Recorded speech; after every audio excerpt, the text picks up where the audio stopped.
You're listening to Your Words Unleashed podcast with host Dr. Leslie Wong, helping women scholars master their writing habits and publish a book that matters.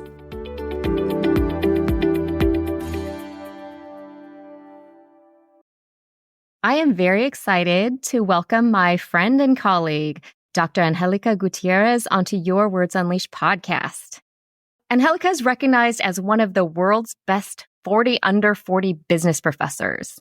She teaches leadership, negotiations, and diversity management at the undergraduate and graduate levels at Loyola Marymount University in the College of Business Administration. She was a visiting professor at NYU Stern School of Business. Additionally, she's a contributor for Inc. magazine and writes articles on diversity, minority businesses, negotiations, and imposter syndrome.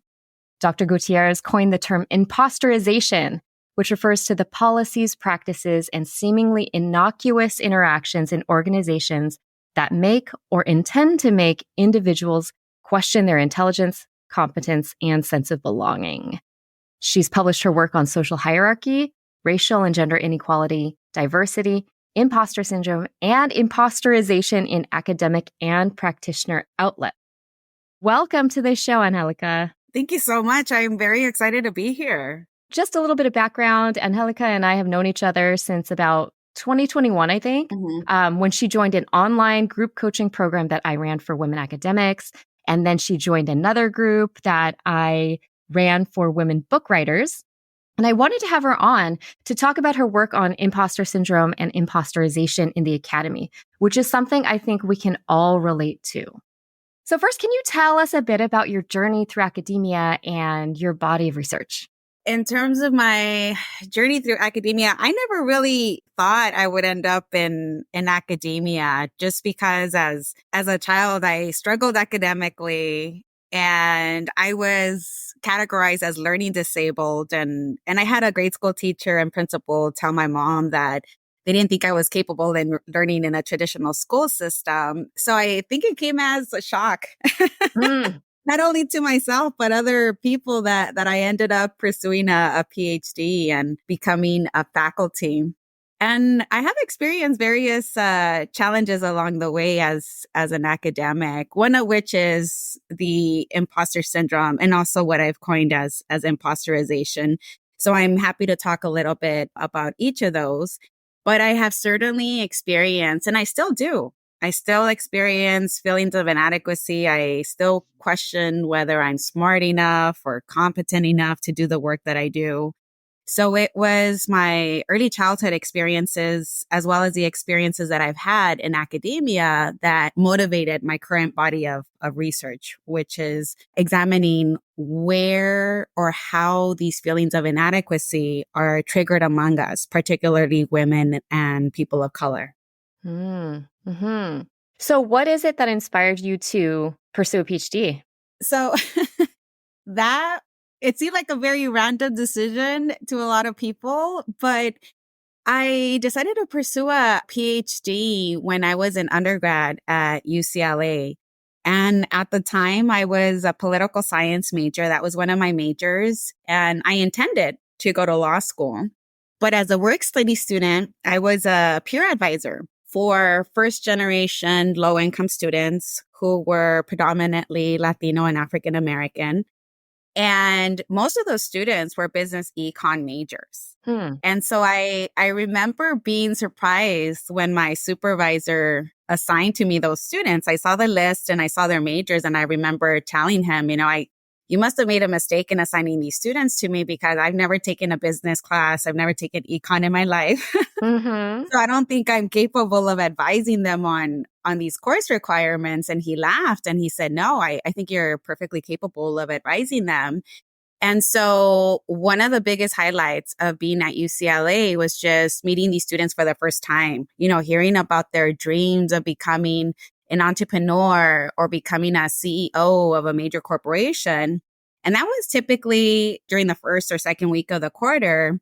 Shortly after taking the midterm, they would come back into the counseling office, and first question that they would pose is, Angélica, what do I have to do to change my major? And I Mm. remember just being surprised, thinking, what happened to wanting to go into the business field and becoming CEO or becoming an entrepreneur? And they would often share that they were performing poorly. And so they just thought it would be best to simply change fields. And when I would hear these comments, I would often advise them to go see their professors during office hours, right? To get advice on how they can improve their performance. And so half of them would straight tell me, Angelica, I don't think they're going to relate to me. I'm not even going to go see them during office hours. Hmm. The other half of my students would often go visit with them, but then they would come back and tell me that these professors just seemed like they were in a rush to get somewhere. They didn't really seem interested in sitting with them and advising them on how to improve their performance. So it was just hearing, about these experiences that students were having with professors that I decided just one day, I'm going to go to business school and become that professor that I feel they deserve. And so that was ultimately what motivated me to pursue a PhD at a business school and become faculty. I wanted to not only educate, but also help mentor students, especially first generation college students of color. Mm-hmm. Mm-hmm. What kinds of challenges do you feel like you faced in academia as a woman of color? One of the, I'm trying to think back to orientation when I first started this journey, right, as a PhD student. One of the biggest challenges, and I think it's a challenge that many of us share, is just being one of the very few women and being the only woman of color in the program. So that was one of the immediate challenges, right? And it's consistent with what some of the research on the imposter phenomenon does find, is that when we are the only or one of the very few in the environment, we're very likely to question whether we actually belong in that space. Mm-hmm. So that was one of the first challenges. I get to orientation, I'm looking around and I'm thinking, oh my goodness, why am I the only one of the very few women? And why am I the only person of color? The other challenge that I experienced was shortly after I got to orientation, which is we're going around and we're introducing ourselves. Mm-hmm. And so I pronounced my name in the Spanish version, Angélica Gutiérrez. And I remember that after I introduced myself, one of the other students said, that sounds very hard to pronounce. Followed by another individual that said, well, isn't it the same as the English version, Angelica? Why don't you just say Angelica? And the first person that had commented on how difficult my name was to pronounce, he said, I'm just going to call you A. Wow. And so, yeah. And so I see that was a challenge because to some people, it may seem something harmless, right? I'm just going to call you the English version, Angelica. Why don't you just say Angelica? Or I'm just going to call you A because it's easier for me to pronounce. Mm-hmm. But what some may not understand is that the way some of us pronounce our name is directly tied to our cultural identity. Mm-hmm. And I'm Mexican American. I pronounce my name Angélica. And so by them anglicizing it or just shortening it, it was as though they were telling me indirectly that I had to modify a part of myself, that I couldn't really bring my authentic self to that space. So those are just a couple of challenges that I experienced when I set foot into academia and I started my journey as a PhD student. Mm-hmm. And I've had other more recent experiences in academia, but those were the initial challenges. As soon as I started, right away, these feelings of unbelonging and, inadequacy were triggered. Are you able to share about any of the more sort of recent challenges you faced as a faculty member, woman of color in the academy? Yeah.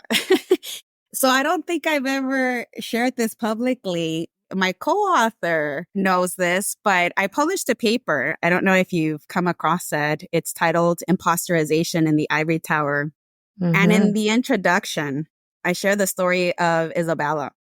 So I'm Isabella. Yeah, Isabella. So this happened just last year.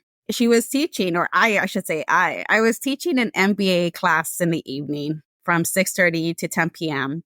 And it was about like 9:30 or 9:40.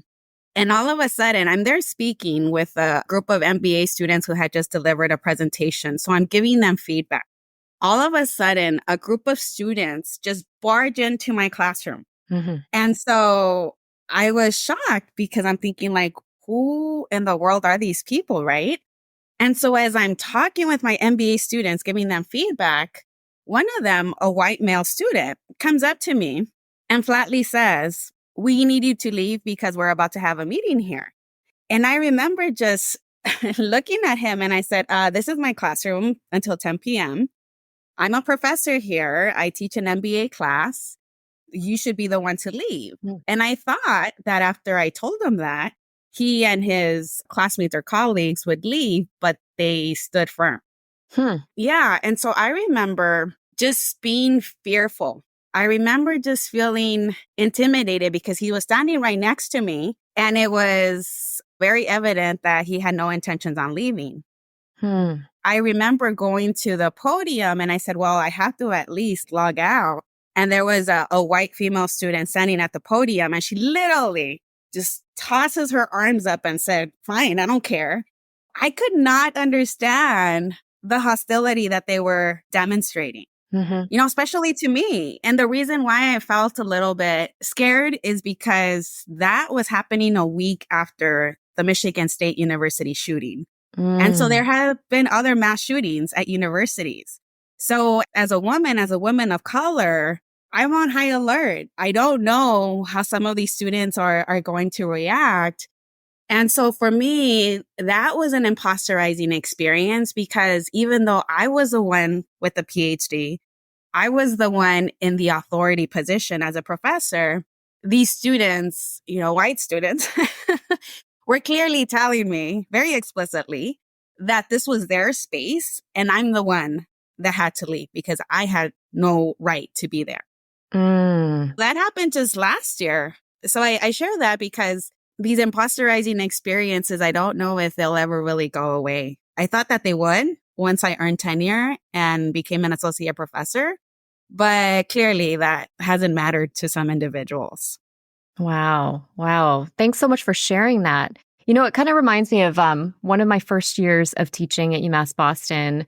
I was teaching Sociology 101, and some of the students had started getting really out of hand to the point where I was fearful for my safety. Mm-hmm. And I remember at the time, I felt like the only thing I could do was get my department chair to come to class. So he was a white, very distinguished senior faculty member. And he was like, sure, I'll come. And he gave a lecture on something. And what was fascinating to me was at the end of this lecture, which was just on very basic, nothing special stuff, they applauded him. Yeah. And I was like, what is happening here? Like, he didn't tell you anything that I haven't told you. He was there, honestly, just to monitor the situation and see what was going on. But that was one of those examples of like, I don't get applauded, Right. right? And it's consistent with what some of the research finds that students do tend to question and challenge female faculty a lot more than male faculty, specifically white male faculty. Right. But yeah, that was an interesting experience. Thanks for sharing. Yeah. So, okay. So, how did you come up with this term impostorization? I defined it earlier, but maybe you can talk a little bit more about what it is and how you think it's different from imposter syndrome. So I decided to come up with a term that would focus more on the role of the environment in triggering some of these feelings of inadequacy that are typically labeled imposter syndrome or imposter phenomenon. I'll share with you the day that that particular term came to mind. So I had just delivered a presentation for an audience of entrepreneurs of color. And so I remember just being very excited when I got to deliver this presentation. And I started, talking about the extensive research on imposter phenomenon, also referred to as imposter syndrome. And so it was supposed to be an hour-long presentation. And Leslie, if you can just imagine this, about 5 minutes into my presentation, one of the participants raised their hand and said, I understand what you're talking about here, imposter syndrome, imposter phenomenon, but that's not what I'm experiencing. What I've experienced, and again, entrepreneurs of color, what I've experienced are other people trying to question my qualifications, my ability to succeed as an entrepreneur. And shortly thereafter, somebody else echoed that sentiment.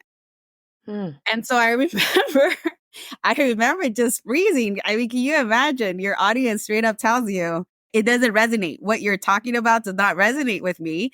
So I remember just freezing for a moment and thinking to myself, okay, I have two options. I can either just run out of this auditorium because I'm embarrassed, right? I have nothing of value to offer these participants, or I can stay here, put my presentation aside, and just learn about their experiences as entrepreneurs of color.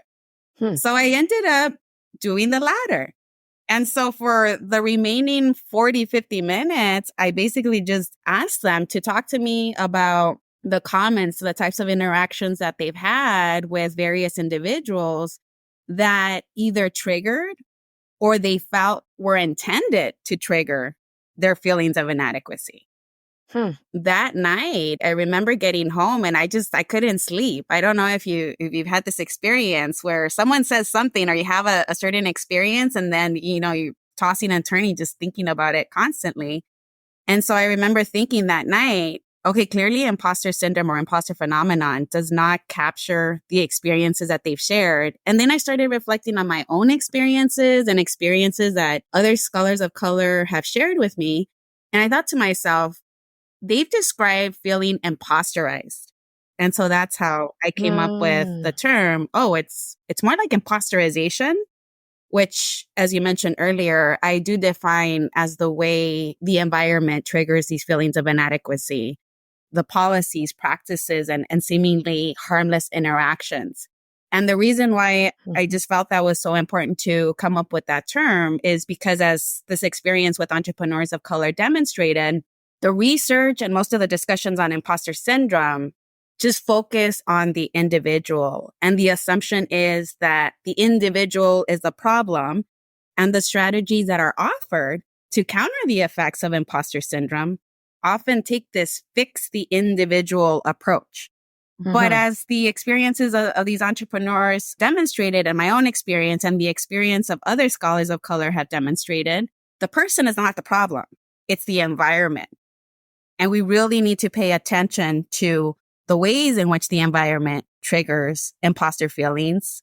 And we have to come up with ways to fix these institutions rather than simply putting the burden on individuals to fix themselves. Totally. Yeah. I mean, in so many ways, it's like a sociological read of what's happening. Right. And it sounds like impostorization is you're pointing to a process by which these feelings come into being through context. Right. As opposed to imposter phenomenon or imposter syndrome seems like a clinical diagnosis almost. You have this thing. Now, what should you be doing to feel better about yourself, to feel more confident, to do power postures, right. or, like those are the sorts of things that people recommend. What's wrong with your self-confidence? Yeah, absolutely. And if the problem is the environment, if the problem is the context, then there's very little that power poses or positive affirmations could do for us. Yeah. I'm wondering if you found impostorization to work similarly in business contexts versus, say, academic contexts. It functions similarly in terms of the ways certain practices or certain interactions that we have with other people trigger these imposter feelings. I'll just share a very quick example that I have found through my research, and I've published a couple of papers on this. So one phenomenon that I've observed in my research, both in academia and in the workplace, is this phenomenon that we refer to as the glass cliff. The glass cliff, for people who may not be very familiar with it, it refers to the practice of appointing women or people of color to leadership positions that have a high risk of failure, right? Yeah. And so one of my, actually a couple of my participants, this was one of the more recent papers, they mentioned two women of color being placed in a leadership position. So in both cases, they were department chairs. But one of them, when she was department chair, her department had been experiencing low student enrollment. And so she was placed in the position. She thought to herself, it's going to be up to me to increase student enrollment, right? To turn this department around. And she did. She did that very effectively. She ended up putting together this huge event where she invited various speakers and she invited a lot of students. And so students became interested in that area, in that major, and she ended up increasing enrollment. Well, the response that she got from her colleagues in the department was very unfavorable. They started telling her that she shouldn't be actively recruiting.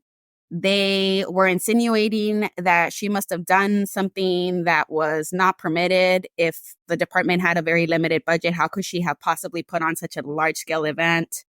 So she was placed in this position, but right away, her authority was questioned. She was told that she wasn't doing that correctly. Her competence as a leader was questioned. And so that phenomenon we also see in the workplace where women or Mm. people of color are placed in positions of power, but they're not necessarily given the resources or the support that they need to actually thrive in those positions. They're essentially just being set up to fail, where they're surrounded Mm. by colleagues, whether it's in academia or colleagues in the workplace. They're surrounded by individuals who are basically just questioning their competence as leaders, questioning their authority, questioning their capacity to do well. Mm-hmm. That's one example where we see that phenomenon. We see the glass cliff and this effort to impostorize women and people of color in both contexts, whether it's academia or in other workplaces. Mm-hmm. Mm-hmm. Yeah, I feel like we saw that so vividly with the Claudine Gay Yes. situation. And so are you saying that when they're being set up to fail, this is not in any sort of conscious thought of the folks that are putting them into power? Are you saying that in some ways people know that they're kind of putting folks in a position where they're probably going to fail? Like intentionality? Yeah, that's a great question. And the response is that I really don't know the degree to which it's intentional or not. But these women of color that I interviewed did say that they weren't given the resources, they weren't given the support when they were placed in these positions. Mm-hmm. They really did see this effort to keep their hands tied so that they wouldn't be able to do very much.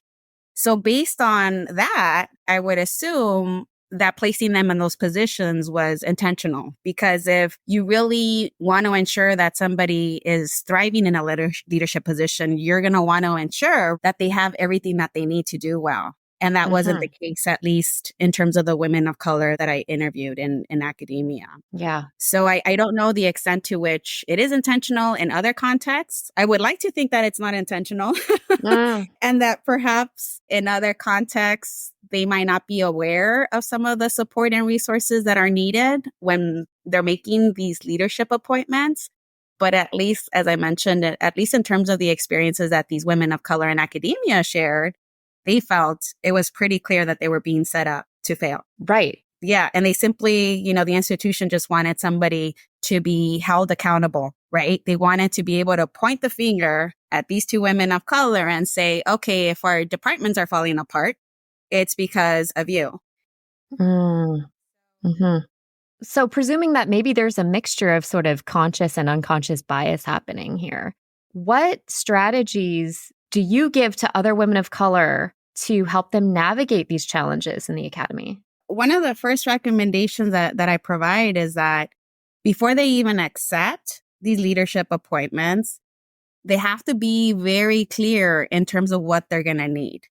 Some of us, especially, as women of color, and it might be cultural, we may be taught very early on, to simply be grateful for any opportunities that come our way, right? And not be so demanding. But as women of color, as we're being placed in these leadership roles, we want to ensure that we're going to succeed. We want to ensure that we're going to do very well. And in order to do that, we have to be very explicit in terms of the level of support and resources that we will need to do a good job. Mm-hmm. So that's one of the biggest recommendations that I make, is just ensuring that they have the right resources before they even accept the appointments, making sure that the institution is doing a good job about getting their colleagues to buy in to their authority, making sure that their entire department is going to be supportive of them in that role. Mm-hmm. So if they don't feel that they have the right resources, if they don't feel that they have the level of support that they need from their colleagues to succeed in that position, then, I encourage them to really consider whether it's the right appointment for them to accept. Mm-hmm. Mm-hmm. So that's such great advice for women leaders. And so how does that kind of translate to more junior level folks? There's grad students and postdocs and junior faculty members. How can they kind of apply some of this stuff? Yeah. So one so one of the biggest pieces of advice that I also received when I was junior faculty, and you mentioned postdoc, I was also a postdoc at the University of Michigan. So one of the biggest pieces of advice that I received and that I now give is to be very intentional in terms of how we use our time and try our best to protect it.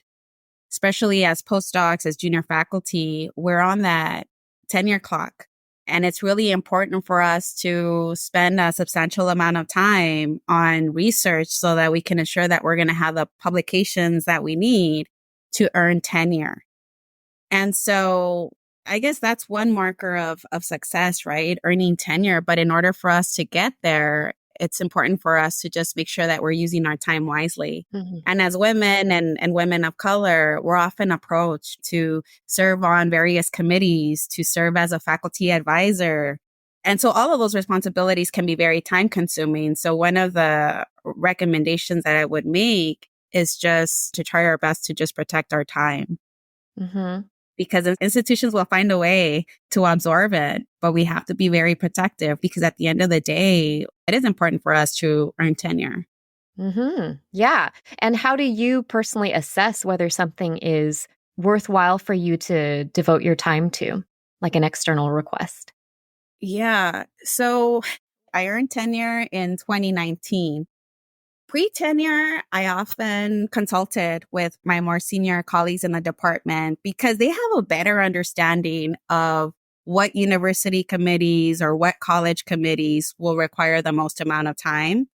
So I was very lucky to have these senior faculty members who essentially served as my informal mentors, advising me on what types of requests to accept and which Mm. ones to decline. So that's something that I think would be helpful for others to do as well, is to consult with others before Mhm. accepting an assignment. And so that's one of the things that I did as junior faculty. Now I feel that post tenure, I'm able to decline a lot more requests Mm. because I'm not so concerned about if I decline this request, if I say no, it might come back to haunt me. They might not give me tenure. The people that are supposed to recommend me or the people that are supposed to vote on my tenure case may say no. They might not support Mm. me because I declined this request. Now, post tenure, I feel like I have the ability to say no more often. And now, post tenure, I'm more focused on doing things that I'm genuinely passionate about. Before tenure, it was about playing the game, making sure that you're doing X, Y, and Z, constantly referring to the faculty handbook, reminding Mm. myself of all of the requirements I have to satisfy in order to earn tenure. Now, I don't really have to refer to it to make a decision. I'm more focused on what I'm going to enjoy. And if it doesn't align with my personal values or my personal interests, I'm more inclined to decline now. Hmm. Yeah, yeah. That's great to hear you say that you are doing that because I feel like so many tenured women professors find themselves even more immersed in service and they lose themselves completely.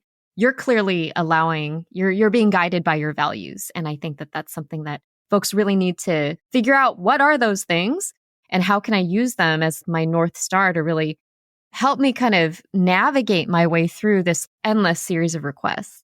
Absolutely. And I appreciate that you mentioned that because post tenure, that's often the case where we start being asked to do a lot more service. We get a lot more requests. So it's even more important for us to really look internally and see what we value, what's going to align with our interests, and declining anything that doesn't align with that. And not feeling guilty about that. Yeah, absolutely. That's something that I sometimes struggle with, right? I do feel a little bit guilty sometimes when I say no to people, but at the end of the day, we need to do what's in our heart, what's best for us, because academia isn't necessarily gonna care about us And this has come through in the research that I conducted in the interviews of various academics. Academia doesn't really seem to care about individuals' well-being. They don't really care about what you're personally passionate about or interested in. And if you decide to leave, guess what? They'll go ahead and just replace you. And I hesitate to be so candid, but that's the reality, which is why it's so important for us to just stay true to ourselves. Because at the end of the day, I mean, academia in many cases just views us as being dispensable. And so if we end up leaving and pursuing another career, at least we'll be doing so knowing that we stay true to ourselves and to our values, rather than just continuing to give ourselves to an institution that, quite frankly, doesn't always have our best interest at heart. I love your bravery and courage in saying all that and still being in the academy. Like they say, work will never love you back, right? Mm-hmm. Your institution is not there to love you. Mm-hmm. This is a system that thrives off of people having no boundaries and overworking and putting their personal well-being to the side for the sake of the job. Mm-hmm. So finding the balance, I think, is so integral. And then when you add impostorization to that, it's even harder for a lot of folks. Mm-hmm. So my last question about that is, you know, you had said earlier, like maybe it's never going to go away in academic settings, but are there certain things that institutions could be doing to create more inclusive environments and cut down on impostorization? Great question. So one of the most important steps would be for institutions to really examine how their policies, practices, and even interactions may be impostorizing academics, maybe perhaps consciously or subconsciously triggering some of these feelings of inadequacy that are labeled imposter syndrome. So that would be a big first step, looking within and seeing how they may be inadvertently triggering imposter feelings. Mm-hmm. Another recommendation that I would make to institutions is, you know, we were talking about the glass cliff phenomenon earlier. So the recommendation that would follow that would be it's important for institutions to ensure that women and people of color, when they are appointed to leadership positions, do have the resources that they need to succeed in that role. Mm-hmm. And another important recommendation, and a lot of these recommendations have come through from the academics that I've been interviewing. So one of the biggest recommendations that they've made is really pay attention to the feedback that your faculty are attempting to provide. Because in many of the cases of the academics that I've interviewed, they've mentioned having very unpleasant experiences. They face racism, sexism, ageism, various types of biases. And when they've attempted to raise these concerns to administration, those concerns just go unaddressed. And so it's important for us to really listen to our faculty, right? And try to implement some of the recommendations that they are offering, because if we don't, as institutions, we stand to lose these faculty. And I'm not sure how much more academia can stand to lose, because we've already seen an exodus, especially an exodus of women of color. So they're leaving. Absolutely. They're willing to leave, right? If they continue to experience these highly toxic environments, they're going to leave. And so if academia is really interested in retaining their faculty, they really have to change how they do business and try to create more inclusive environments. And so a question is, well, how can we do that? How do we create inclusive environments?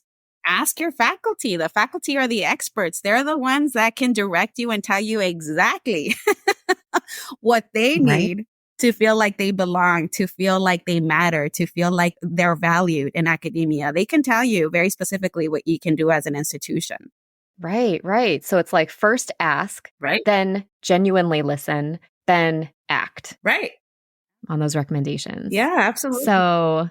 So super helpful and so fascinating. So what are your plans with this project? Are you planning to write a book with it?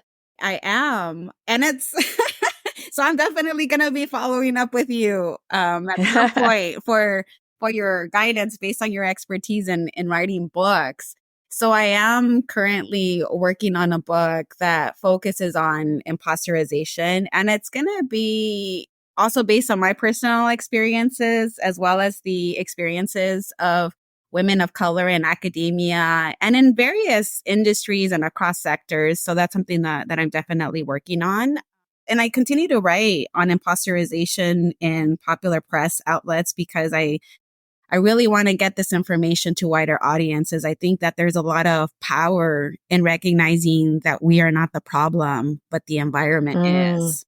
Yeah, that is so empowering. And this is another venue to get that message out. So I'm so deeply appreciative for you coming on here and sharing your wisdom with my audience. And so if listeners want to connect with you, what's the best way to do that?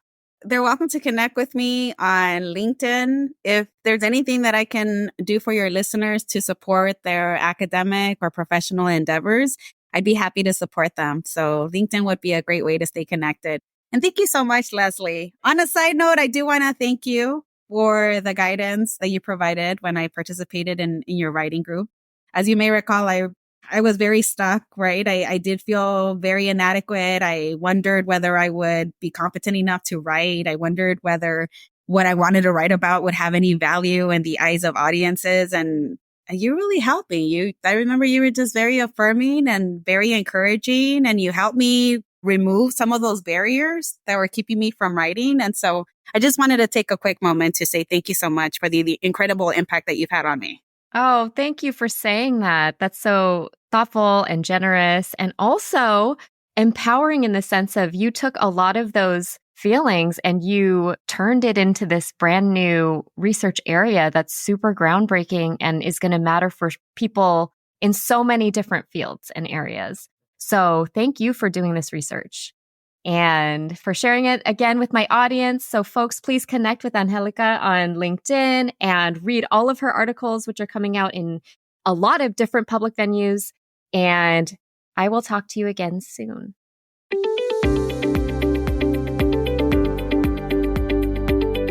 Thanks for tuning in to Your Words Unleashed podcast. If you enjoyed this episode, please share it with other writers or leave a rating and review. To find the full transcript and catch all the latest from me, check out my website, yourwordsunleashed.com. I'll talk to you next time. Happy writing.